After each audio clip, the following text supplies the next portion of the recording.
Hey everyone, and welcome to another Game Explained discussion. I'm your host, Derek Bittner, and I'm joined today by Nintendaan to discuss his recent playtime with Mario Party Star Rush at Gamescom 2016. So, Don, what exactly did you get to see? I finally got hands-on with the game, Awesome. which took way too long for Nintendo to do that, because the game is coming out in October. The last time I saw it, they only gave us a presentation, which isn't exactly the same. Like, you can watch it for a while and observe things now and again, but at the same time it's better than when you actually play the game. Yeah, you can absorb more of it, because it's easy to look at it and not really understand exactly what's going on, because I believe they had just showed us I don't even know what it's called, the Toad mode. Yeah, Toad Scramble. I'm actually surprised by how much there is in that thing. So, they immediately threw us into Toad Scramble and we could choose a level, any level we liked. Not all the levels were unlocked yet, but it seemed there are about 5 worlds for each 3 levels, so there's a lot of content there, board-wise. And the irritation still stays, it still are grid-based boards, and that's my big negative with the entire thing. At the same time though, there's still 15 boards to play, which is a lot for a single mode. Which is rather intriguing to me, because I never imagined that Mario Party games could have that much amount of content. Not recently, anyway. But yeah, I got to see a grass level, I got to see a spooky level, I got to see a beach level. Well, I got to play them. For those who haven't actually got hasn't really seen the demonstration or anything like that, exactly how does Toad Scramble play? What is your objective? How do you move? All that good stuff. So basically, you all start as Toads. So, a red, yellow, blue, and a green Toad. And you move around the board. You all roll at the same time, which is something that Mario Party has never done before, but then again, they also did stuff with a car.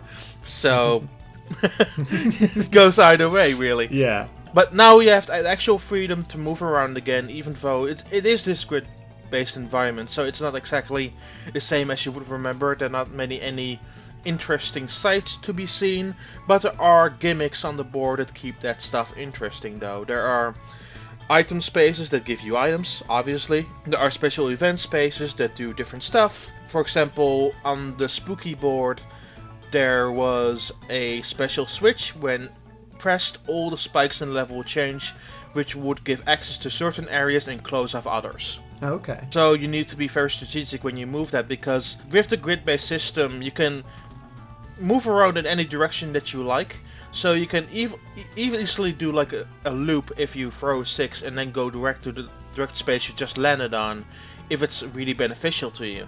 So there is a lot different strategy involved than the other Mario parties, but I like that.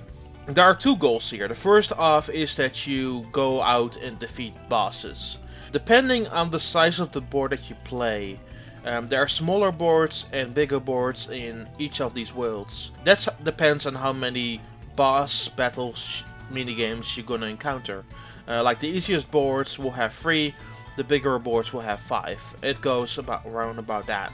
There seem to be a limited amount of these boss minigames, which is a problem in my opinion. And that was also kind of a problem with Mario Party 9 and 10, where the boss minigames are good, they are fun, but there are not enough of them.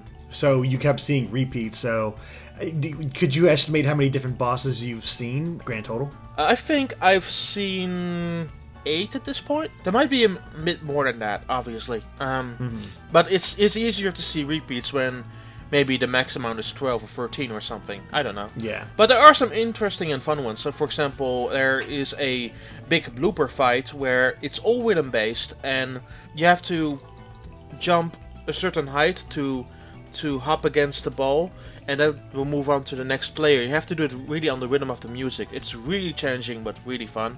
A other one is where you have to select different cards that move you further away from the enemy, and how further away you are, the more damage you do against that enemy. So you can go up to 5 spots, and if you are very near towards the end, you do like 5 points of damage to an opponent. So there are different stuff in there. There's a good variation at least in there.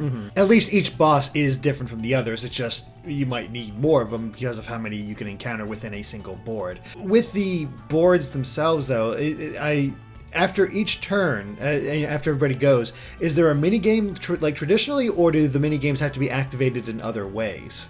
So the minigames are now dedicated to what is known as coin balloons.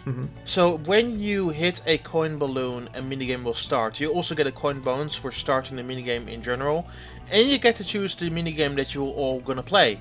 There's a very good variation there, for it mostly seems to be free-for-all minigames, which is fine. I have no issues with that, and it seemed to be like really fun ones all the way around, so I have no issue with that. Like, for example, you have to bunch on a whole bunch of trampolines, and you have to carry gems to the top, then go back to the bottom, carry another gem. You have to do it 3 times, which actually sort of becomes challenging, especially when you have 4 players running around. So there's a good quality of minigames there, and that earns you coins, and coins does actually have a purpose in this game, which I was previously kind of unsure of. Because the boss battles do give you stars. The first couple will give you 1 star, and the final one will give you 2. But in the end, there are still end bonuses to this game. So if you perform certain tasks in the game, like you are the one who walked across the most spaces, or walked the least, or earned the most coins, you get additional coins on top of that, and every 10 coins at the end of the match earns you an additional star. Okay. So they won't exactly go to waste, so you actually need to earn those coins, and you don't even have to spend them to make a difference. But I like that. It gives you a reason to really compete. Another way that you compete as well is another thing that they introduced, and that's partner characters. So you all start as Toads, but depending on the board that you play, different Super Mario characters will crop onto the board, and you have to collect them, and they will become part of your party. And every single one of these Super Mario characters has its own ability. So for example, Waluigi will have really high die rolls on 4 of the sides, but at 2 he will lose 2 coins each. And for example, with Peach, there is a higher chance for like decent enough rolls, and then the last 2 sides are dependent on how many partners you have in your party. So for example, you have 3 partners in your party. That means that when you go to that side, you get a roll of 3. Oh, okay, that's pretty cool. And then you can sort of, it's good or bad depending on how many partners you have. That's pretty clever. So all of the partners that are in your party will also individually roll. So this could really stack up in your favor. On the flip side though, you are required to hit certain points right on the spot. For example, the boss minigame, you are required to hit that exact same space. So if you shoot over that, you will have a problem. So it could work for and against your favor to have a huge or small amount of people in your party. And those partner characters actually really help you in a lot of different ways, because even in the boss battles, they will help you to do different tasks or score additional points. Okay, cool. It's nice to see them sort of have a purpose, because there was a little worrying when I first saw the game and saw only Toads and then the other characters as partners. But it's nice to see them bring a bit more uniqueness to each character within Mario Party.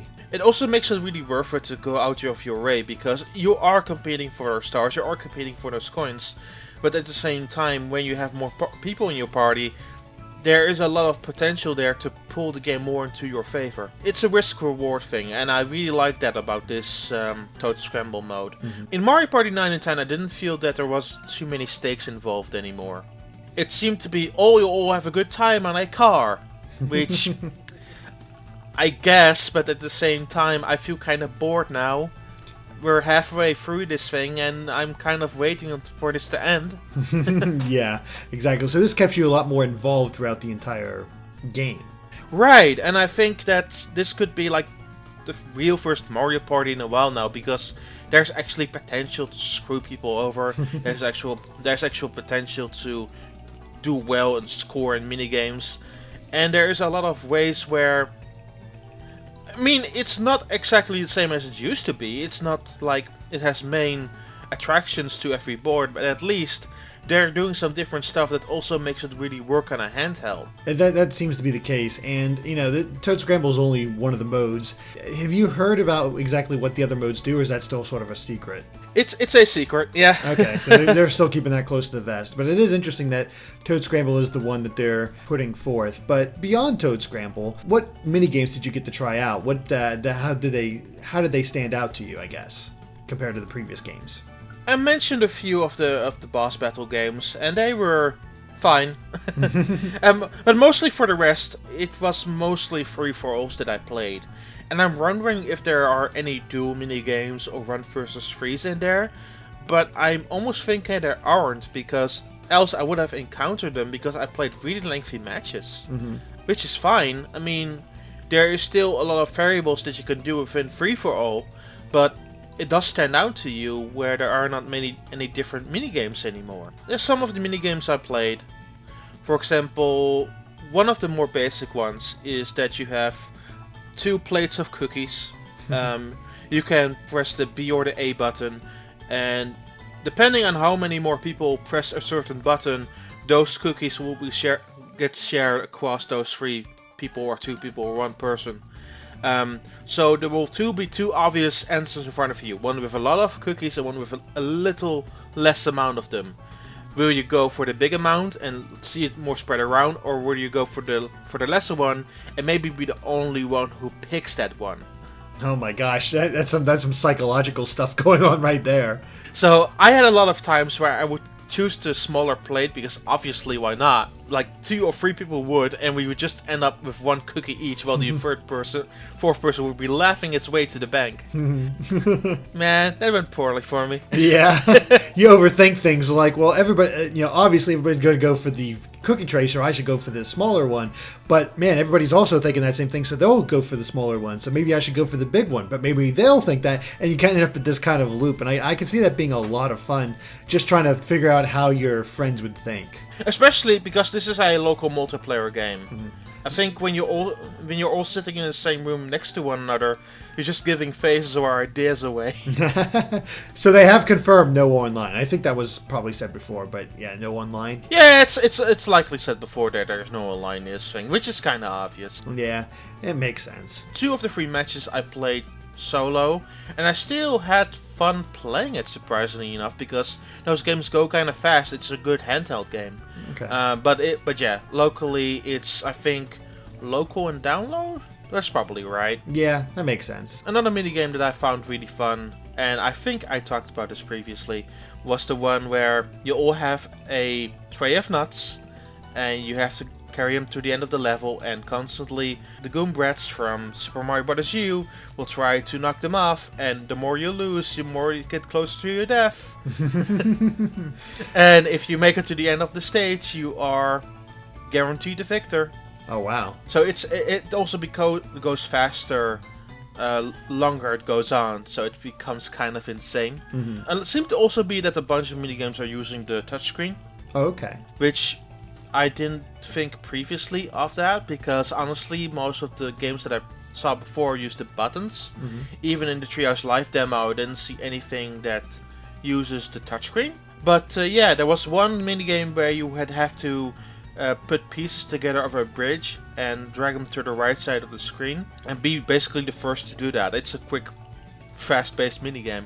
It's interesting to see that they're bringing that style kind of back, because I thought for a while that they were kind of done with it, especially when you look back at the previous Mario Party game on 3DS. It was all pretty much button-based. So now, speaking of that previous one, there's also a few AR-based mini-games, and have you seen any signs of AR games in this one as well? They sort of cut those out. I feel that they're focusing more on making this a good party game. It doesn't seem to have that many, outside of like the simple stuff like the touchscreen, it doesn't seem to have that many gimmicks, which makes it a more straightforward party game than they released in the last couple of years. Definitely a good thing, yeah. But it sounds like there could be some issues, but like there's a step in the right direction. Is that sort of the sense you're getting from Star Rush? Yeah, I feel that they're getting screwing people over again, which I think is the most fun part about Mario Party. Yeah, absolutely.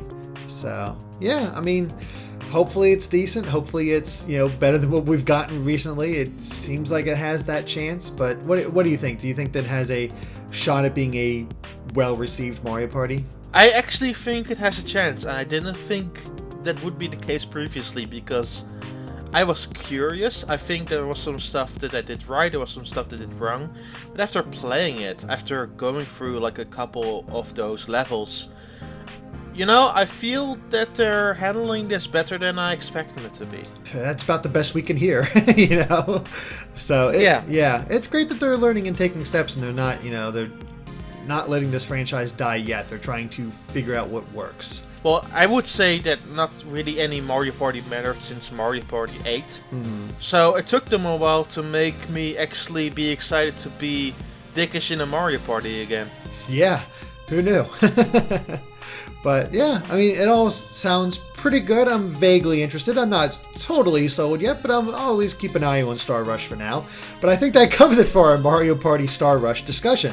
So thank you for watching, and if you liked this video, be sure to like us on Facebook and Twitter at GameXplain.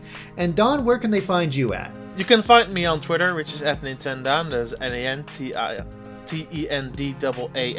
Really can't speak today. Yeah. You can find more coverage that I'm working on right now for Gamescom over on NintendoWorldReport.com. I'm currently, this week is where all the interviews go up, and then later in the week I will start writing all the previews. Mm-hmm. Go Nintendo, Nintendo Force Magazine, YouTube, all that stuff. All kinds of places.